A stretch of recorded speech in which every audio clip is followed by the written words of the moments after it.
Hello there. Welcome.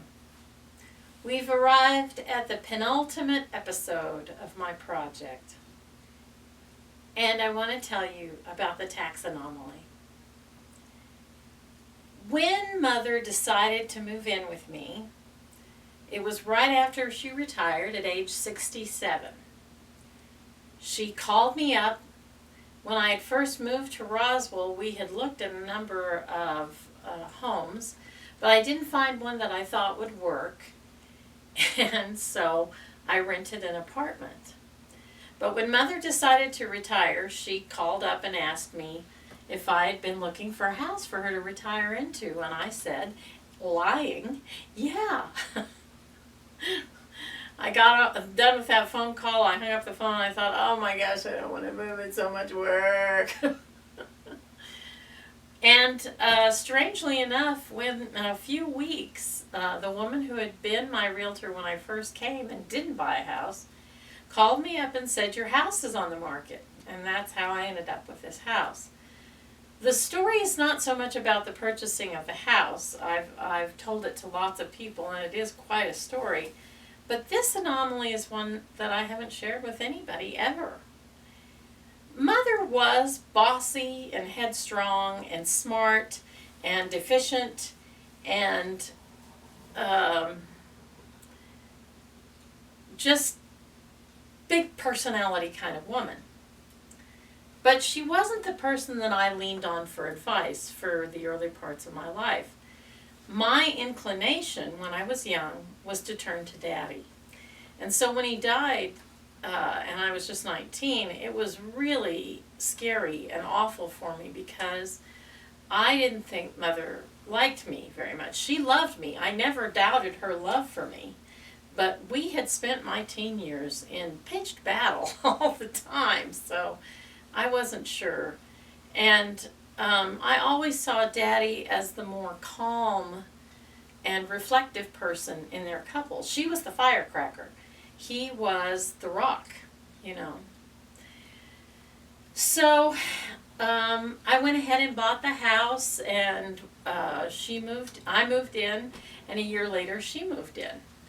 And a little less than a year, I think, but about a year later.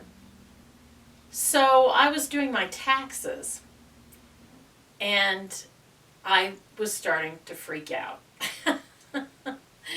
I was doing my taxes, and I'd been paying on my house, and I was living paycheck to paycheck, and I thought I would get a refund on my taxes, and the first time I went through them, that first year after she moved in, that first tax season after she moved in, I had wrestled with the codes. I didn't know what I was doing really, and I was like, I'm not going to get any rebate, and I need that rebate.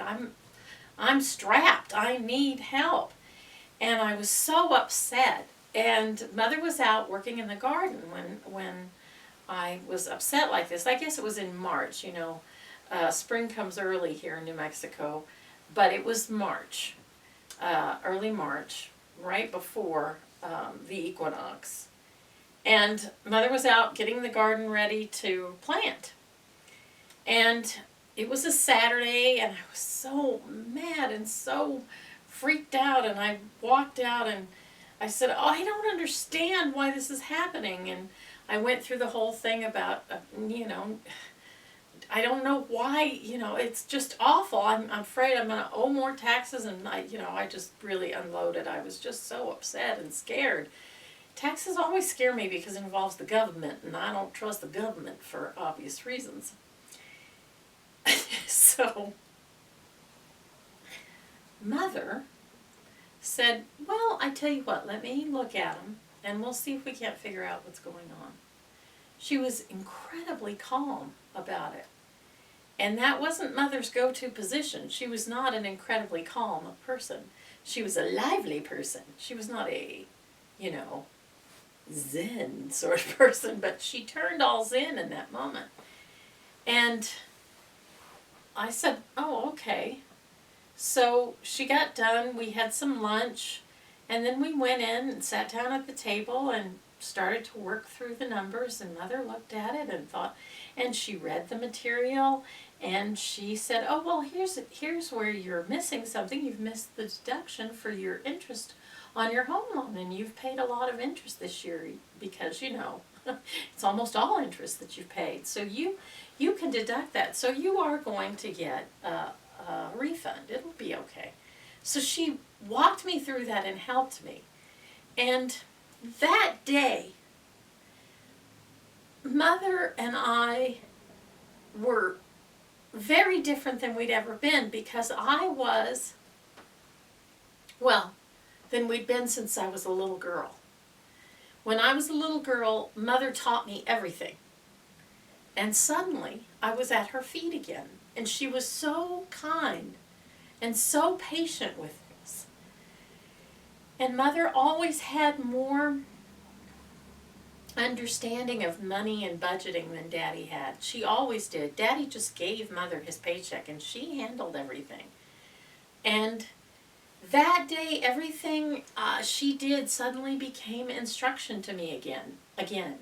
After years of paddling my own stupid little boat and resisting sharing with her my financial situation, I suddenly was able to trust her to guide me and lead me and teach me about how to handle my money.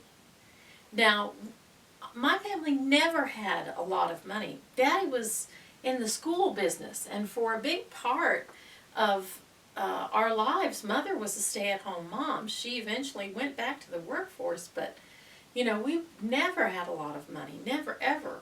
We've always been just, living for that paycheck. But Mother was frugal enough and careful enough that we didn't have to panic if there came a sudden cost. Mother was ready to handle it. And it's because of her calm and careful stewarding of her own finances that I have learned how to be more careful with money. I'm not as good as she was. She was very good. But I'm better than I was when I was young, because I paid attention to what she said and what she taught me. And she helped me build my credit score and become a very good loan risk, and able to refinance this house after just a few years with a much lower interest rate, which saved me in the end thousands and thousands of dollars. So, don't give up on your folks. If you're young, if you're in your 20s and you fought with your folks in your teens, don't give up on them. There may be a day that they turn out to know something, and you can learn from them. You don't have to agree on everything. You don't have to agree on lots of things. But you can learn from them, and if you're lucky enough to have parents who love you and who are trying their best to be worthy of you, you may turn out to see them as the treasure they are one day. I hope that's the case anyway. I know there's some craptacular parents out there. I don't dispute that at all. But maybe there's fewer than we initially suspect. That's it for today. Tomorrow the episode will be a tribute to Mother, and then we'll see how things go. I hope you have a totally relaxing and gentle rest of the day, and we'll see.